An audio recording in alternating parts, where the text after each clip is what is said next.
Hello, this is J.N.S. and today I just want to really briefly cover something that's just on my mind.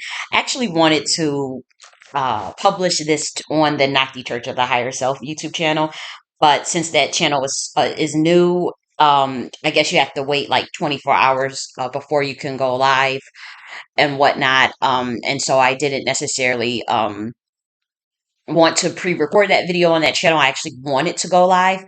And so I'm just going to upload it to this channel. But today I actually want to talk about how reflexivity in today's age is going to become more important than this shadow work that's being pushed. Like, in the spiritual community, new age, occult, esoteric, what have you, there's this extreme push, I would say, at least for the last 10 years, and it's probably always been relevant in some extent in mystery schools, just to a more hidden degree. But one thing that I'm just noticing is this push on the public, this obsession with everybody has to do their shadow work. You must do your shadow work. You must do your shadow work.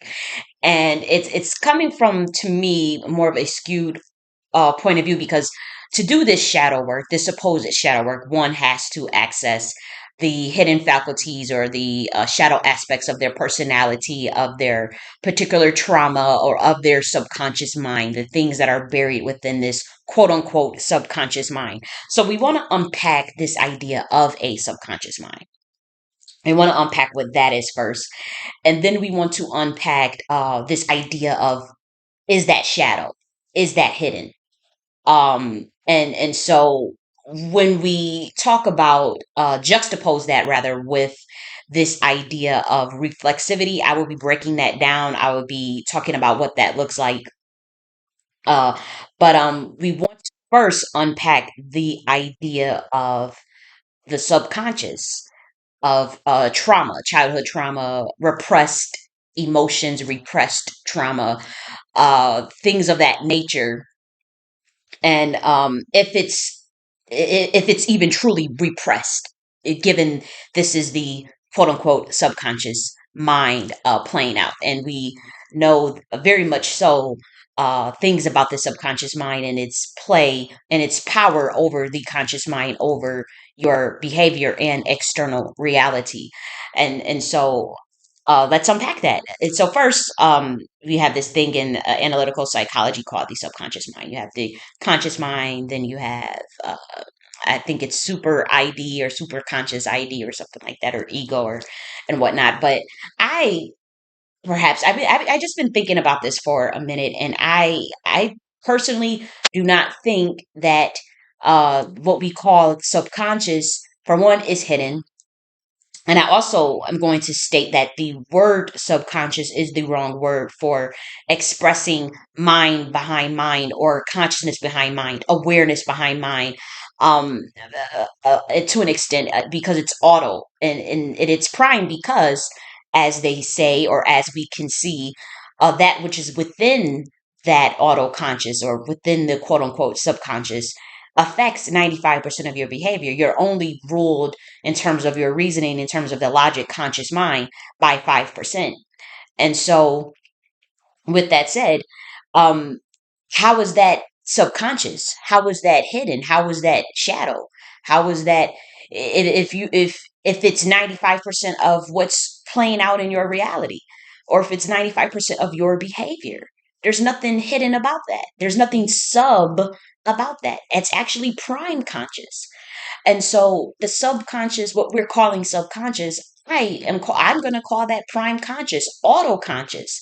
It's auto conscious because it represents the set of programming that you have been giving their social engineering, be it from your parents, be it from society, be it from the institutions, the schools, the whatever you've been fed, whatever content has been fed in your mind is what is going to make up your auto conscious, your prime conscious. It is not subconscious. And to call it subconscious, it is a spell to actually keep your psychic power hidden. Your actual the psychic power and your true power comes from the prime conscious, your auto conscious. And by calling it the subconscious, you're putting yourself under a spell, because for one, you're making it inferior. You're calling it a shadow, for one. You're saying that it's hidden. It's not. So you're not really, how are you, you're not really addressing that shadow, this quote unquote hidden aspect, and not in the terms of doing the inner engineering, this inner technology route of the spirit, for the simple fact that you are calling it sub, you're calling it hidden.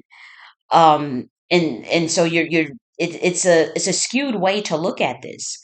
And also, it's making, on a auto-conscious level, the logical and the conscious superior to the prime conscious, superior to the auto-conscious, the aspect that gives you your intuition, your heart place, your intuition, um your emotion state, your emotional body, the etheric body, is all connected to the auto-conscious prime conscious, what you guys are calling subconscious, what you guys are saying is behind the conscious. It's not behind the conscious, it drives the conscious. Very much so. If 95% of your behaviors is the makeup of the content that's been fed in your etheric and mind body, since childhood, so it's prime conscious.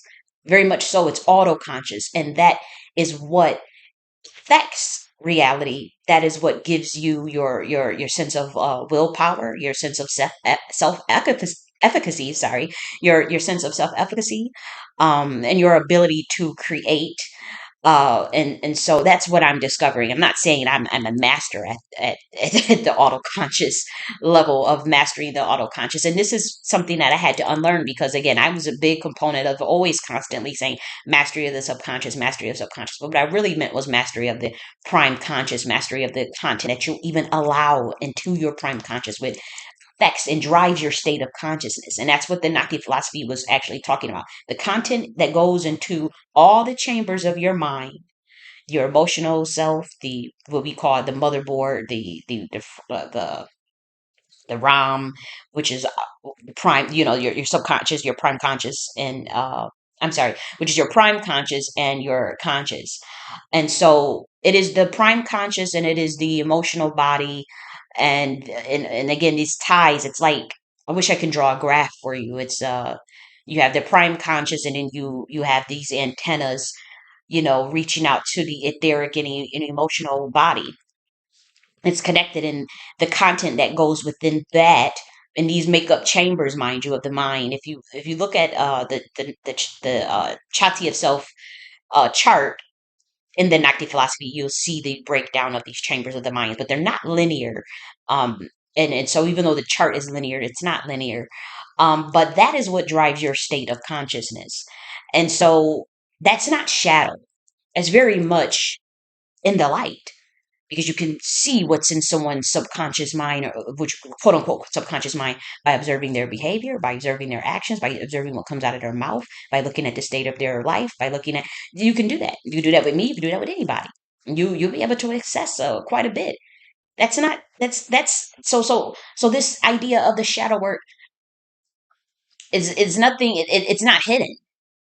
And so it needs something much more deeper to address that. Now, acknowledging trauma and acknowledging the past, or acknowledging repressive things that you are ashamed of, or things like that, I understand that, going into the more lower parts of the self. um Again, I would just argue that that's the prime conscious aspect affecting, driving your state of consciousness. And that's not, to get to the level of, say, transcendence or enlightenment, that's shadow work is not going to be enough. So maybe that's a component of understanding, the your feelings, or understanding, or accepting your trauma, your past, facing your fears. I think that that's an aspect of it, but I don't think that is the, like, the way these spiritual communities push that. I mean, it's not a spiritual teacher that I haven't heard just constantly ramble on. You gotta do your shadow work. God is say do your shadow work. God says do your shadow work. You must do your shadow work. You must. And I was on that shadow. I have books with chapters dedicated to shadow work. Okay, and so, but I will admit that that is subliminal programming to me. It seems like it's being pushed from the top, or it's being pushed from an order. Something is being pushed though to me, and I fell for that push, and it's nothing. It's nothing to even say I fell for. It's just more so like it was a state of time that we were in, probably the period of 2020, 21, and it started in 2016. But when I started particularly paying attention to it, I want to say when I started writing about it, rather, when I started writing about it was in 2020.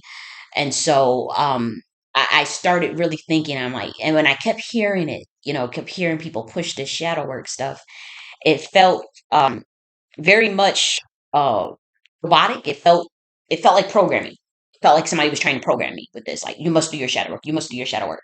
And I'm thinking about this, and I'm like, um, if my quote unquote subconscious is this makeup of the content of the mind from repressive emotions, repressed traumas in childhood, and it's not just when we say that the subconscious mind is just made up of that. That's also skewed, because your subconscious mind is like a repository of your personal collective conscious, your individual conscious, collective conscious, and so giving such an inauspicious take on the subconscious mind, also it's skewed. It's skewed. It keeps you from deep depth work of inner engineering, of reflexivity. And so, for one, I don't think the idea of this shadow work, it alludes to addressing hidden, perhaps even traumatic, negative aspects of the self, aspects of the lower self, and it asks you to sift through this aspect of your mind, this subconscious mind, quote unquote, to work through that. I guess talk about that. Go to therapy, do some shadow work prompts, some journal prompts, perhaps, and then I guess you would come to terms with that, and then supposedly you would integrate that with your conscious mind. You don't need to integrate uh, anything. You don't have to consciously integrate. It does the work itself for it. It's an automatic process. That's why calling it, making it superior, making it inferior to the conscious mind, calling it sub. Because what is the breakdown of sub? Let's look that up. Let's look up the prefix of sub. Um, prefix sub, because I know autoconsciously that it means under, beneath. So that is the prefix of sub. The morphe tends to mean, yeah. So yep, I'm just looking that up for us. English language prefix include uh oh, to remember, under, submarine, under. Okay, yeah. Beneath, at the bottom, down, low, lower. Subconscious mind is not lower. Believe it or not, this auto conscious, prime conscious is connected to your higher self. I want to make that very clear. It's connected to your higher self. It's not lower. Now, in this dimension, what happens is, I'm going to keep it real with you. You humans are programmed with lower level content. And when you content, what we call it in Naki philosophy is V2, content that makes up the mind. It consists of anything on a material realm.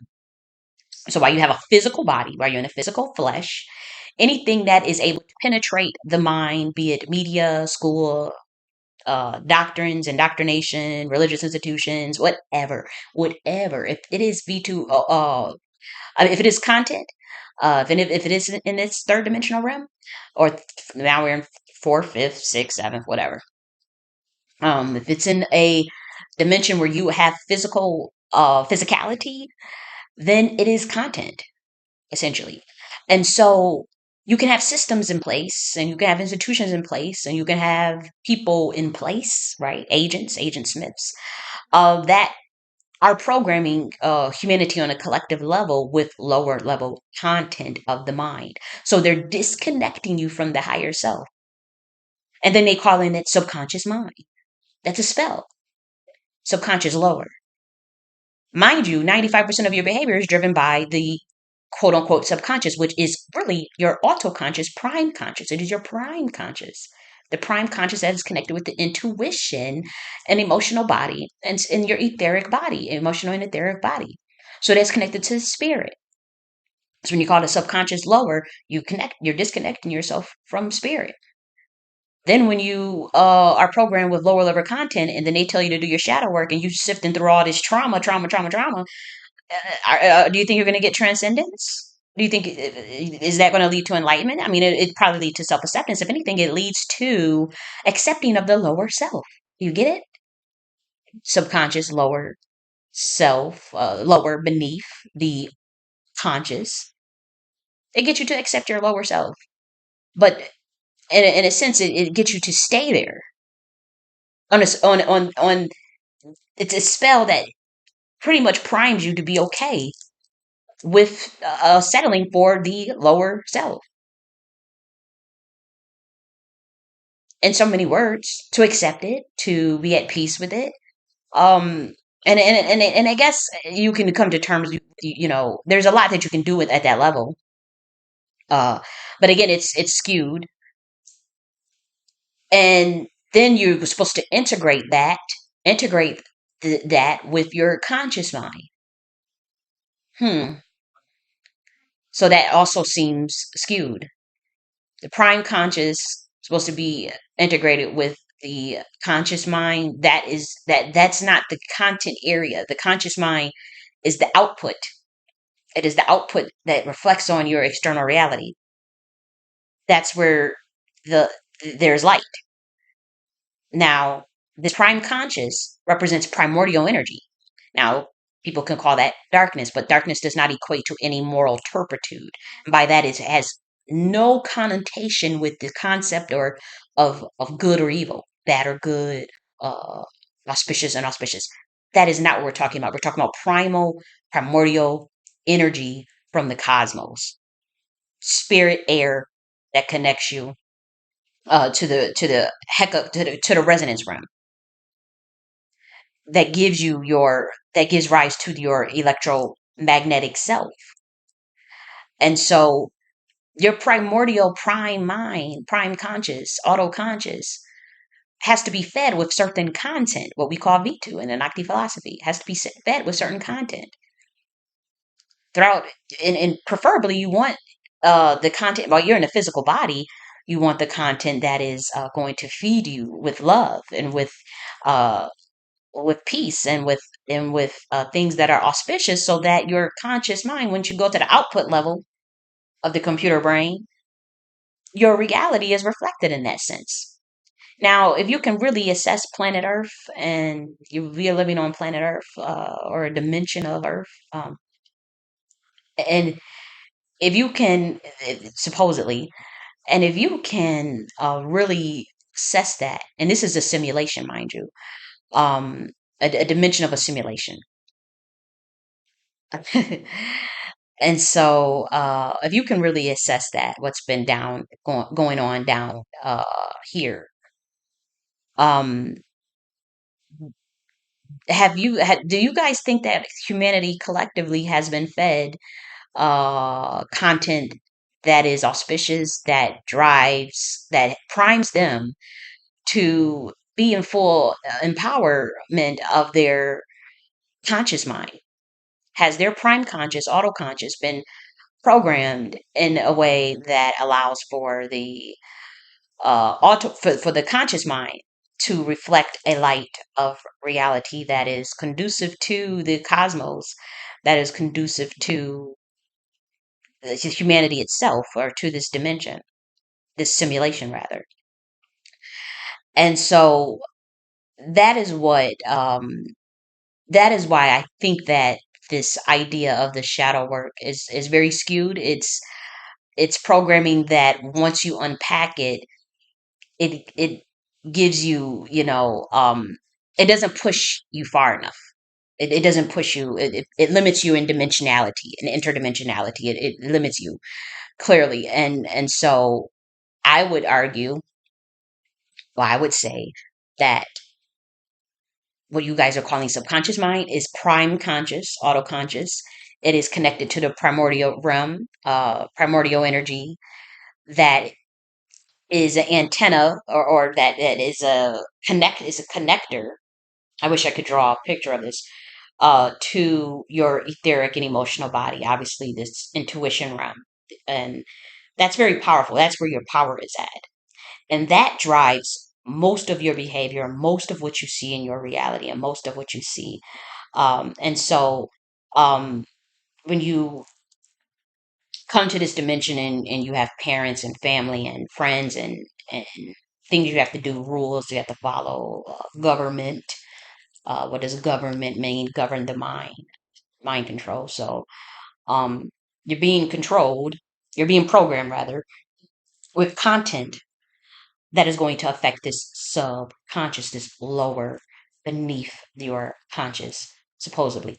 So, a input that affects your output, that drives your state of conscious, is what this dimension is calling low. Um, and then it's a double entendre. Again, it's a spell. So they're calling it low, and you're being programmed with low shit, low level shit most of the time, from childhood on, whether it be the education system, whether it be indoctrination from religion, indoctrination from institutions.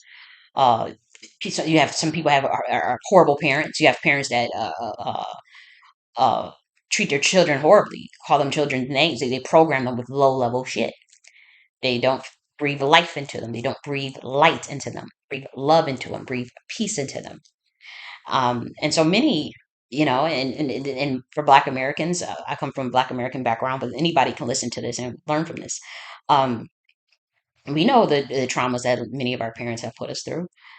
And so, and that goes for all of humanity, and so again, and then once you go through all of these things in life and you get to a certain age, they just tell you, oh, do your shadow work, go and face all of that, through go and look at all of that, all of this repressed emotions, look at yourself, look at the things, the flaws, look at all your flaws, and integrate that with the conscious mind.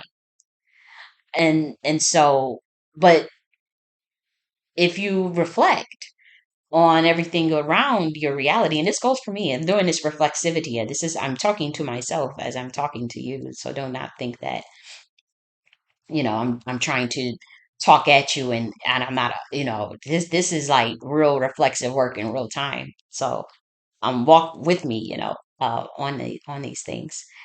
And so, very much so, this shadow work thing, there's nothing hidden about it. And so, um it's a reflective light. It's a and to me, it's nothing hidden about it, because your reality is reflecting the prime conscious mind, and your prime conscious mind is making up 95% of your behavior. This is just analytical psychology, is it not? 95% of your behavior is a result of your prime conscious, autoconscious mind. It's your emotional, intuitive, raw, primordial self. This is connected to the higher self. So, what I'm saying is, we get out of the spell of calling it subconscious, and that we are very, very much aware of society's programming within the prime conscious. That's where you want to stop. That's where you want to start when you do this, for one. Then you want to see how, through the chambers of the Chatya self and the Nakti philosophy, now you want to look at all the chambers of the mind and determine the inauspicious content, auspicious content. Did it come from family? Did it come from friends? Did it come from programming institutions? Did it come from yourself? And then you look at that. This is reflexivity now. You see how that reflected on itself. How did that affect you? How did that breed about certain personality traits and characters? Then, you can assess whether or not you want to keep that in your state of mind for the output level, which is the conscious mind uh, that's going to drive your state of consciousness. Do you want that in your state of consciousness? Yes or no? That's reflexivity. That's not shadow work, because there is no process of integration. There's nothing that needs to be integrated if you do this reflexivity right. So let's actually go into. I think I made my point clear about how the the prime conscious mind is not the subconscious mind. The subconscious mind is not lower. It is prime conscious, autoconscious. Nothing lower about it because it governs the output, the conscious mind for one, as reflected in your reality. Two, uh, the content is going to affect that prime conscious mind. And so everyone has to be careful. And this is especially if you're a parent of the prime conscious aspect becomes extremely powerful. And that is what does that is where the content or what we call they call it programming, social engineering, that is where the content enters and affects and makes up socialization to an extent and makes up a personality.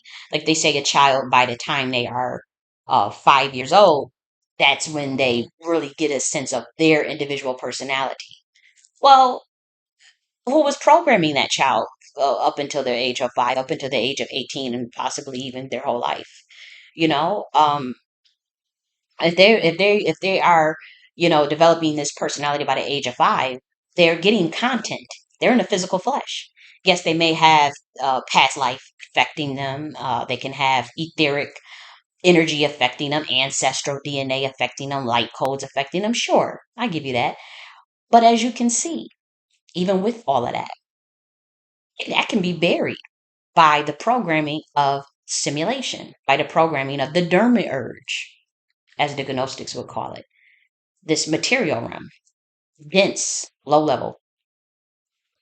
Then they're going to program these children, the subconscious mind, the lower self, lower mind, uh, for the next. What for when you go to kindergarten, the kindergarten, grammar school, high school, college. It's all programming. Then you got your parents programming you. And they most likely brainwashed.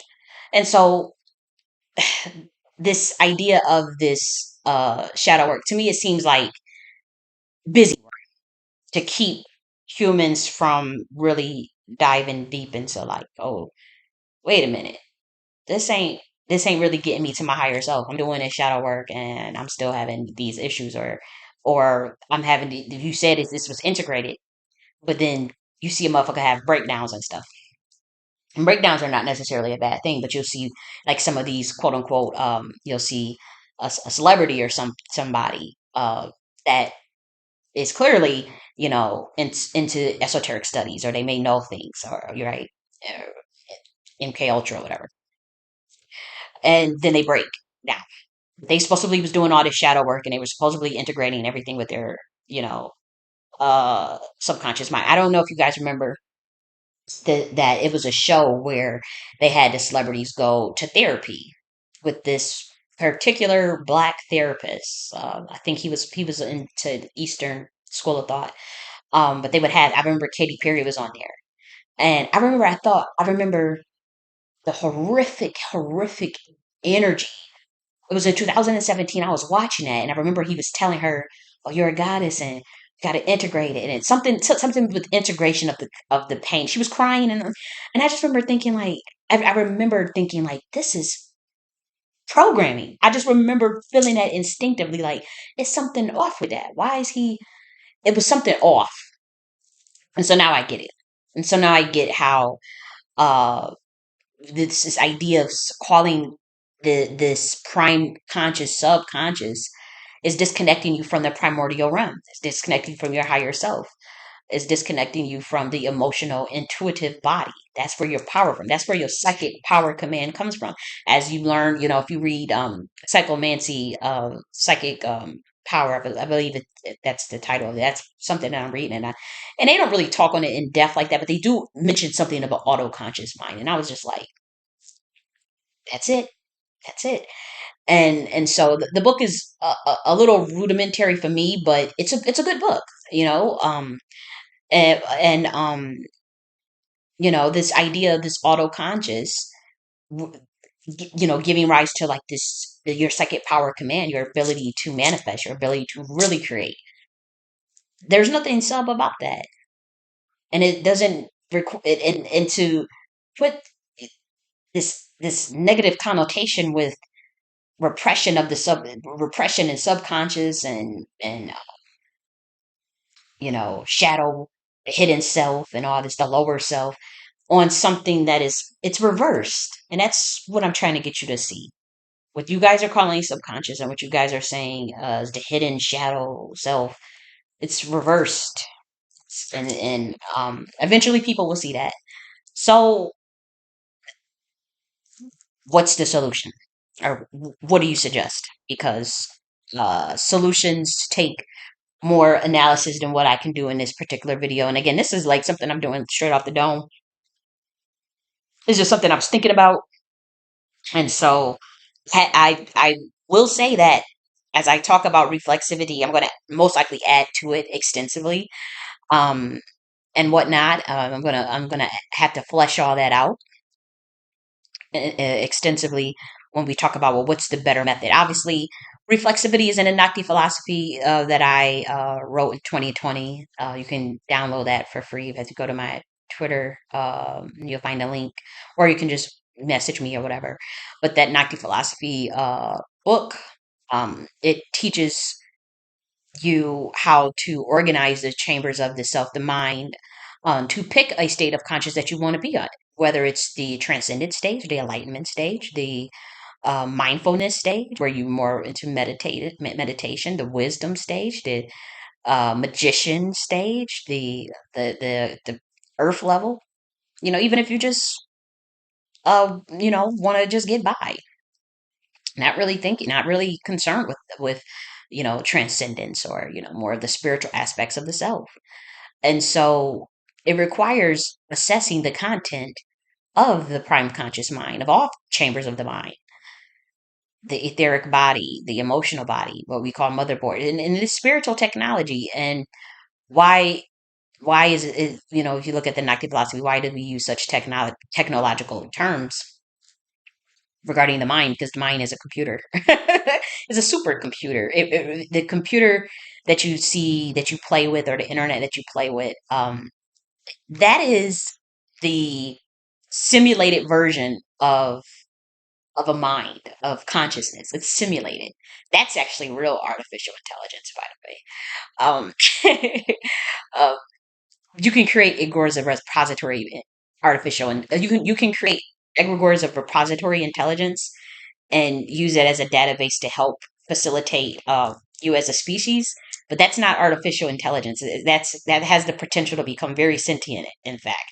But your phone and your laptop, your computer, desktop, and all that, that's artificial intelligence. That's a mimic of your brain and the internet in particular. Those are mimicries of the way the universe and the mind works. So again, this is dormant urge. This is the material realm, which the Gnostics wrongfully alluded to being Sophia. That's not the case at all. The creator, I don't even want to get into that. That stuff is too deep, but that has nothing to do with the divine feminine, the material realm, not even remotely. So I don't know why the Gnostics were writing about that. And so, um, but they're right about a lot of things though. But that I just was like, what? So I was reading some of that stuff. But so let's talk about what reflexivity means. So reflexivity is an act of self-reference where existence engenders examination. So just you existing, self-reference engenders examination. So you are examining the self. The self is beyond prime conscious. I'm sorry, the self is beyond the conscious mind. The self is beyond the quote unquote subconscious mind. That's why you want to get out of that spell of calling it subconscious, saying that it's shadow work and that you're going into the darkness and looking at the lower self and integrating it. And all of that is it's not enough. Okay. And you're engendering that examination by which the thinking action bends back on and refers to and affects the entity instigating the action or examination. Okay, so it's referred to the capacity of yourself to recognize the forces of socialization, the forces of programming, okay, the forces of social engineering that alter your place in the social structure, in the simulation. That's why that is why reflexivity is extremely important. Okay, you're examining all faculties of the self, particularly the prime conscious mind, which connects to your higher self. And what you're really doing as you're doing that is you are recognizing the forces of programming, the forces of social engineering that alter your reality in this simulation, that alter your place in the social structure. Because people program the shit out of you. It starts as a kid. Starts with the education system. Are you kidding me? Starts with a government. That's programming. You're a little kid, you say pledge allegiance, you walk in a straight line, you gotta follow the rules, gotta take your quiz and test you on what we taught you and standardized test. All of these affect it's gonna affect you. Are you kidding me? It's totally gonna affect your reality and you as the self. Well, I really don't want to use the word self because the self can't really be affected by that. It affects the prime conscious. Let's say that it's going to affect the prime conscious. That's the perfect way to say that because that is going to really drive your state of conscious. That's going to drive the output, which is the conscious level. And so the conscious aspect of the mind is not so much a logical reasoning aspect of it. It tries to reason, it tries to be logical, but it's the output for the conscious. So the conscious level is where you can do that reflexivity because now it's like you're at the light level. That there's nothing hidden or shadow about that. You are totally investigating. You are investigating and examining the recognized forces of the programming, of the socialization, of the social engineering that alters your reality and your place in the simulation. In whatever dimension you're in, whatever universe you're in the social structure. Okay, so a low level of reflexivity will result in individuals shaped largely by their environment. Look how many zombies, look how many agents, Smiths is running around here. It's low level of reflexivity. And then those people are running around saying that they're doing shadow work. um, from the subconscious mind of the lower sub mind and disconnecting from again, it's a spell. It's a spell. It's a spell. Okay. But a high level of social reflexivity or a high level of reflexivity of the prime conscious mind would be defined by individuals shaping their own norms, their own tastes, their own programming, their own desires. Okay. That is autonomy, autoconscious, autonomy. And so that's where you want to get to. That's what the Nike philosophy teaches. You pick the V2 that you want in the mind, in all chambers of the mind. We call it the self. We making up now. The Nike philosophy it deals with the mind, but it also addresses the self for those who can catch it. For those who are advanced, if you're past the level of the mind, then when you see the chati itself, you say, "Okay, I understand what that is." I could go skip through all of that and go straight to the self. But for those that are not at that level, you know, we take it slower. Take it slower. And so that's what the Nike philosophy teaches you is that idea of reflexivity. I'm going through all of the inauspicious and auspicious aspects of the prime conscious mind, the the uh, the conscious mind, the emotional body, the etheric body, and I am choosing. Okay, did I like this programming? Did I like this content? Did I like this what we call V2 content? Did I like this content that was fed to me? No, I don't like this content. Okay, I'm transmuting that. Did I like this content? Yes, I do. I want to keep this content in my so because I want it to drive my state of consciousness so I can create my reality. And this is work that takes some while. It takes a while to get. It's not something that comes overnight. Maybe for some of you lucky souls it will. um, but when I wrote the Nike philosophy, I was in stages of addressing inauspicious and auspicious content within all factors of my mind, the self, seeing what actually affected me on the soul level as well. And finding ways to transmute that. Now, as I was doing that, I was into I wouldn't say necessarily the left hand path, and that unfortunately, all this stuff has been so messed up and misinterpreted and reversed. So even if we say left hand path, you guys associate it with Western occultism, uh, or this Satanism or whatever, and that's not nothing nowhere.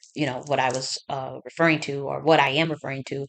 I'm talking about the Eastern Agori tradition, and even the Agori tradition has been bastardized by Westerners, and so there's this idea of the five symbolistic uh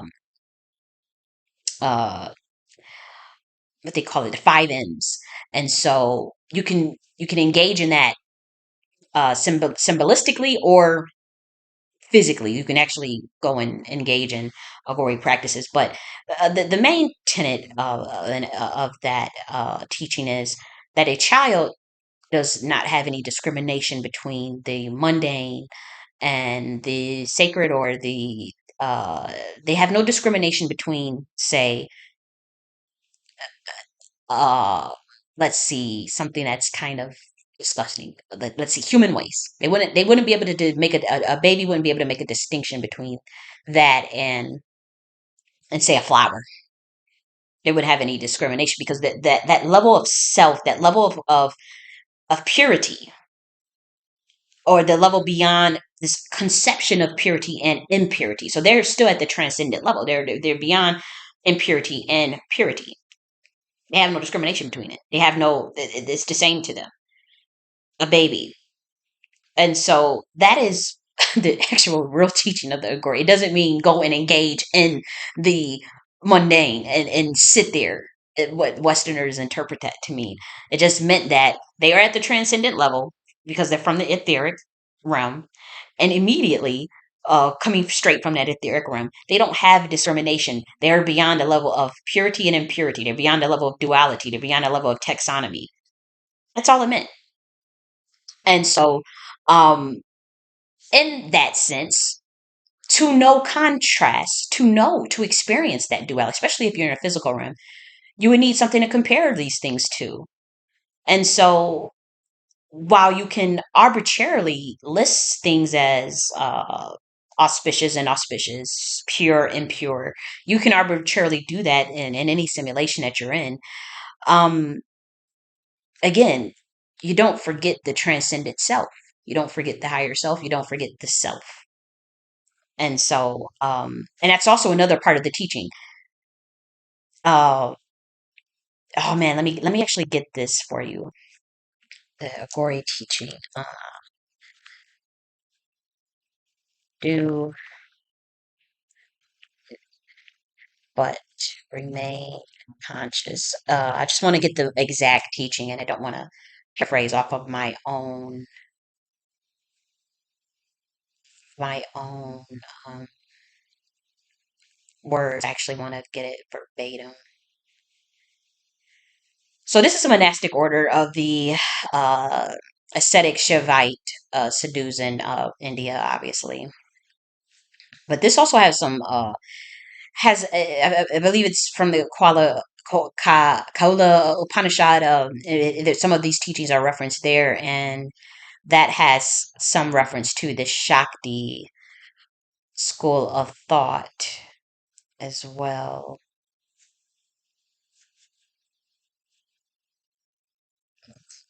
Even getting into total darkness means and getting to the light or self-realizing. And total darkness is just primordial energy, again, beyond the idea of pure and impurity. That's when they say that Agori believes in getting into total darkness, that's what that means. The primordial energy of the cosmos is beyond, is you starting from the transcendent level, then you're doing taxonomy from the transcendent level. That's what that means. And so I'm trying to find that quote for you.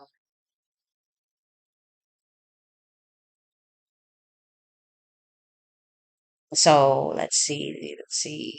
Okay, so they say that believe their state. See, the gurus and disciples of the Agora believe their state to be primordial and universal. Yep. And so children become progressively discriminating as they grow older and learn culturally specific attachments and aversions of their parents. So that's the programming, that's the content, that's the V2. Okay. As they become increasingly aware of their mortality, they bumps their head and fall to the ground. They come to fear their mortality. And that fear is the way they deny it altogether. So so they're starting from the transcendent, again, the primordial, the universal. That is what darkness means. Um, and then they are, as they grow older, this idea of understanding contrast, understanding discrimination, and socialization on the self, the idea of the programming and the content that affects the prime conscious mind or the self. And so I was really trying to find that verse for you.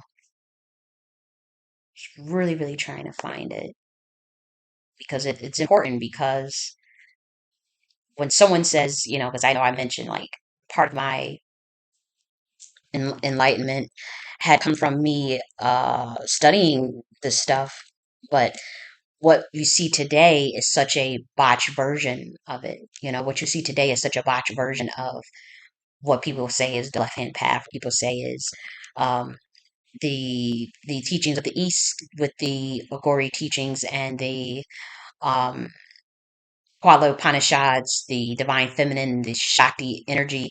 It's just everything is reversed, and so it's such a twisted version of when you say one thing, the way that society is programmed, they're automatically going to assume something that you don't mean because the lack of study and the lack of awareness primarily. Okay, so I can go here actually and find that verse for you. I wrote a book on Tantra for the Human Soul, exploring sexuality for bliss and enlightenment.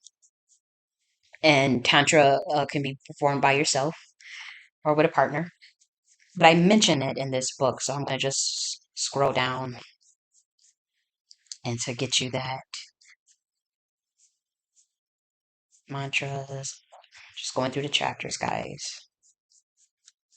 But I hope you can understand a bit of what I mean about the reflexivity.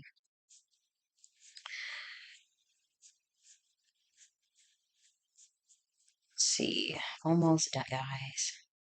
Almost there.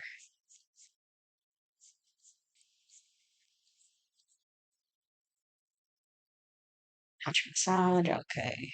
Goodness. So,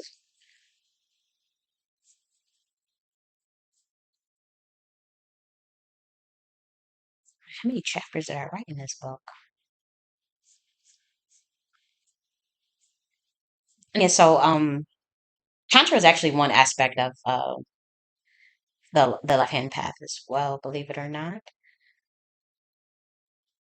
And again, these things were to teach self realization.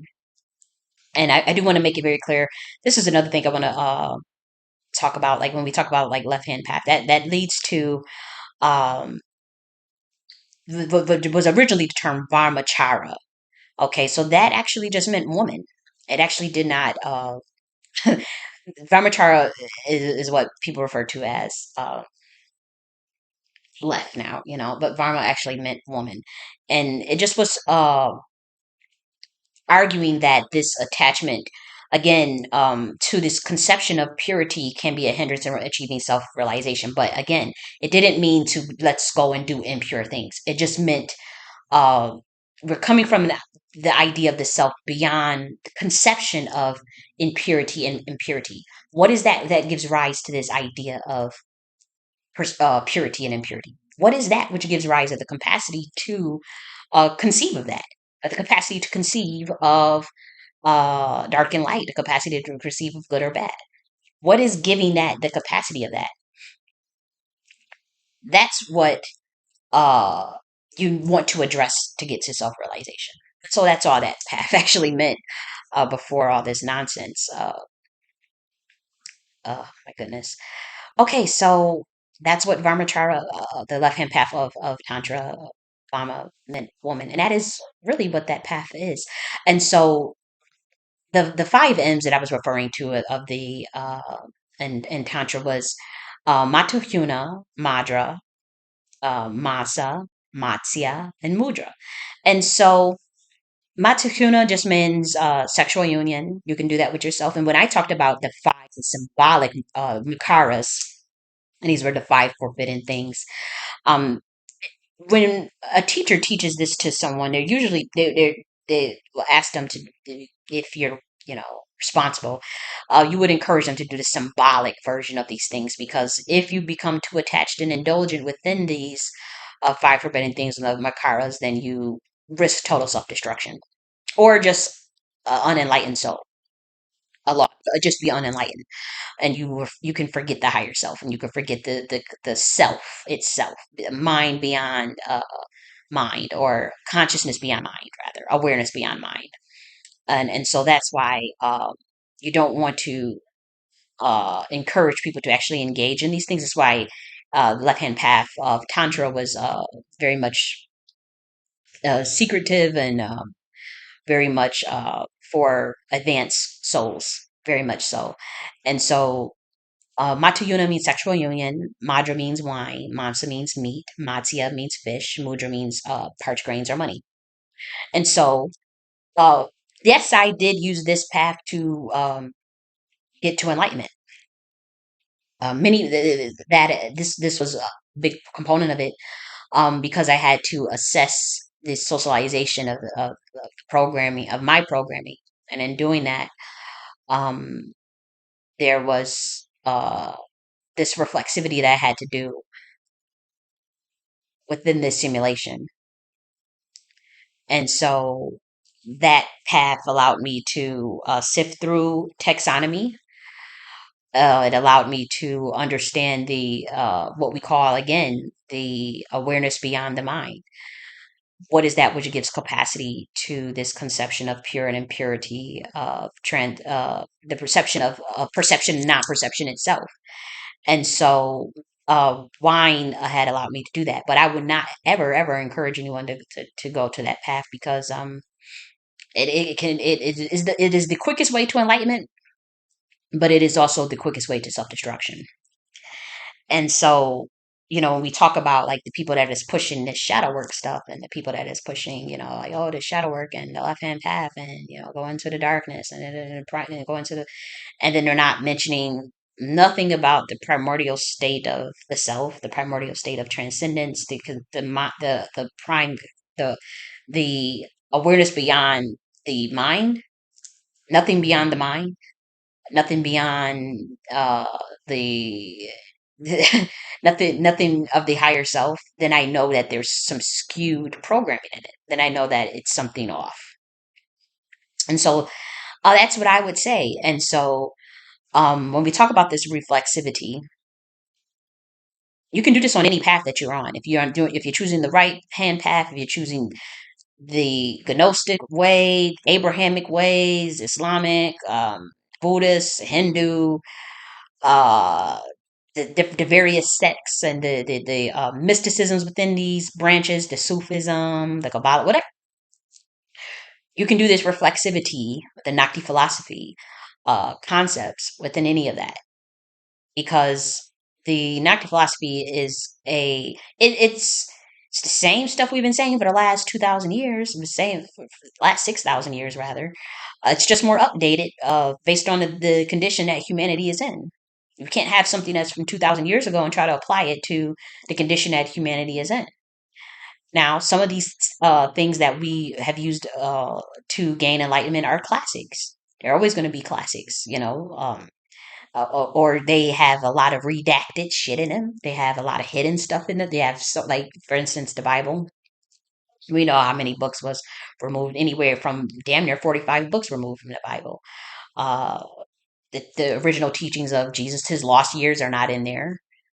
Some people have written about it, but the lost years of Jesus studying in India and studying in Egypt, that didn't make it in the Bible.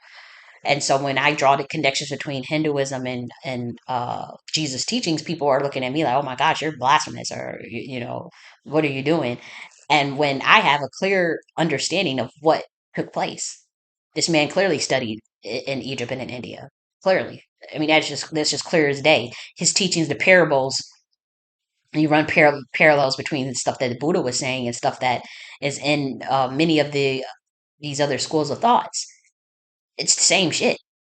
It's actually quite genius. It's great psychology, great mental science. It's great intergalactic mentalism. Great, if anything, if you don't get anything else out of it. And so the reflexivity, it just it deals with is intergalactic mentalism. That's what the Nocti philosophy is, and it's not meant to put myself on to exalt itself or to do anything. It's just I want to encourage humans to examine, or any species to examine the the programming, the reflexivity, the programming, and the socialization, and that alters your place in a simulation or in the social structure. You want to recognize those forces. You want to recognize that content, what we call V2. You want to recognize that programming, or what social engineering, whatever. And so, again, a high level of reflexivity is defined by you as yourself, shaping your own norms, your own taste, your own politics and desires, only after doing that reflexive work. Reflexivity. Go through the prime conscious mind. Go through the emotional body. Go through the etheric self. Go through the conscious mind. Would you? We don't call in the Nocti philosophy. We don't call these terms. We say RAM, motherboard, because we understand that the mind is a simulated. It's not a simulated. The mind is a microcosm of the universe, which is a computer, and so that's what you want to do so that you can develop autonomy, not so you can be controlled mentally, so that you can develop autonomy. And so, hopefully, you guys understand the difference between the shadow work and the reflexivity. Again, like say if you're dealing with like peptide addiction and you want to break peptide addiction to certain phenomena, then something like shadow work could be very important. But again, you want to get out of this idea of looking at it as lower. You want to address it from the primordial realm, prime conscious, autoconscious, which is connected to your higher self, which is connected to uh perception beyond, how do I say this? Perception beyond the mind, perception beyond what is pure, what is impure, what is transcendence, what is not transcendence. It is beyond that. And that is the God level. That is the self. And so when we see like these doctrines, like when we talk about primordial, and we see, oh, the Agori was this darkness, that means that we can do whatever we want. When we was reading these terms and these texts, not we, but there was a lot of misinterpretation, and there was a lot of fuckery, a lot of foolery as a result, that we see in the world because of the misinterpretation of stolen knowledge. That's what stolen knowledge. I remember I was watching this video by Homegirl, and she published it, I'm going to say 3 years ago, and she said stolen knowledge has cursed the world. And what she said, stolen knowledge, which in the video she said stolen knowledge has messed up the world, fucked it up. And it certainly has. It certainly has. But I would also add misinterpretation of that knowledge, because uh, again, the deal that we had when this simulation was created was uh, for the species that was evolving, that that was that was given this simulation, for those who wanted to come and have some free will. Their job was to teach what was already in the evolution stage here, or what was already, or if they wanted to experiment with their genetics, it was only supposed to be for the higher good of the cosmos, and genetics, that's something across all dimensions, that regardless of what universe you're in, and as far as like experimentation and innovation, and those are things that is not a big deal. But when you do things that are against the laws of the universe, with in the name of genetics, or in the name of engineering species, then um, that's when the big wigs come out. That's when the ancient ones come out, and that's when the universe bends towards justice, right? And so that's why I'm making this video. I just wanted to correct some things. And who am I? I'm just, I'm only Kali.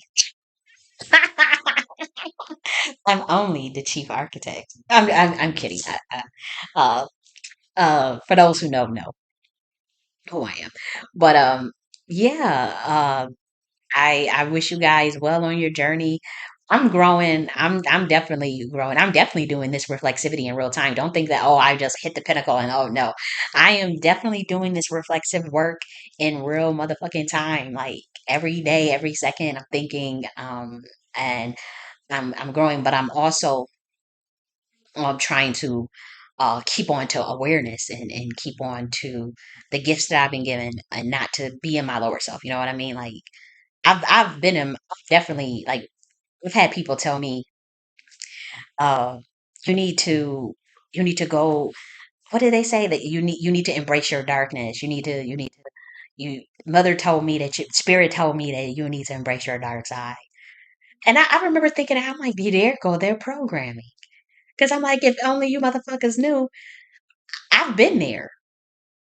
I've embraced that from 2020 to 2022. That's all I've damn near before that. Even before 2020. So I'm like, I've already been in my lower self. Why would I want to stay there? Why would I want to go back and embrace and that's how they get y'all. That's how they get y'all, man. And that's all I'm gonna say. But yeah, I've already been done that, done drank, done smoked, done them party hardy, done I have never really been wild, promiscuous or anything. That's never been my thing. I've never been a promiscuous type, but I've definitely engaged in, watching, all types of debauchery pornographies. Well, whatever whatever, so, I've already been there, you know. We all have our vices and minds, I know what mine was, you know, and I'm happy to say that it's been 8 months since me engaging in that particular vice. And so, 8 months compared to, you have years, you have a lifetime. I have years ahead of myself, but, um, just overcoming just what I've been through in the last 2 years, last 3 years is one hell of a feat for me because I was dealing with just nonstop witchcraft, nonstop, um, programming nonstop, just nonstop. And I have felt it too. And I'm just like, I just couldn't really pinpoint who it was coming from. Now I know exactly who it was coming from. But for a while, I knew something was off, but I was just like, I didn't have that full awareness. And so I would encourage everyone to always to seek out awareness, what they call seek out the kingdom of God, or the kingdom of God is within. Seek God's face, what they say. I would encourage people to continue to do that, and I would encourage people to seek that ever self awareness, and that's my journey. It's ever self awareness, and you know risk everything for your state of consciousness, for a higher consciousness, and for your self awareness, for your soul. Risk everything to keep on to that, to hold on to that. But never risk your soul or your higher consciousness for anything, for anything. And so as long as you remember that, you'll be good. And um, there are some teachings around that I had learned from Osho about that. He called it awareness. But I would say like that's like your consciousness and your soul. When he said that, quote was his exact quote was risk everything for awareness, but risk awareness for nothing. How did I want to make sure he said risk everything for awareness, but never risk awareness for anything. And he was dead serious. Like when he said that, that shit. When I listened to him and he said that, and he talk real kind of monotone, but real slow paced. He's not a fast talker. Uh, but when he said that, I felt like the universe shatter around me, shattered. Like it was like boom. Like I just imagine a big thunder, like boom, when he said that shit. Just something so simple. Just something so simple because that level, and if those of you who know, you know, who are there, you know what that feels like.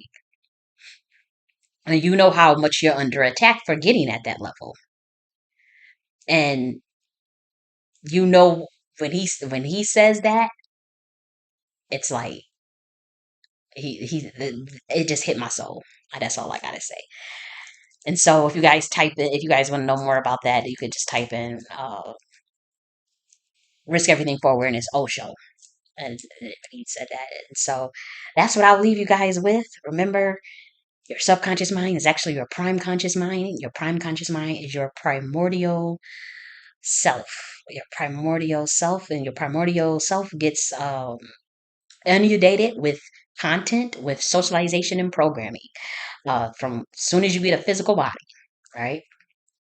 And so you want to do the reflexive work to assess that socialization on your self, the socialization effect on this on your physical self in the simulation, and then you want to just reflexively determine if it's inauspicious, auspicious, if you want that particular content in your mind, your prime conscious mind, to drive your conscious mind, your current state of consciousness and reality.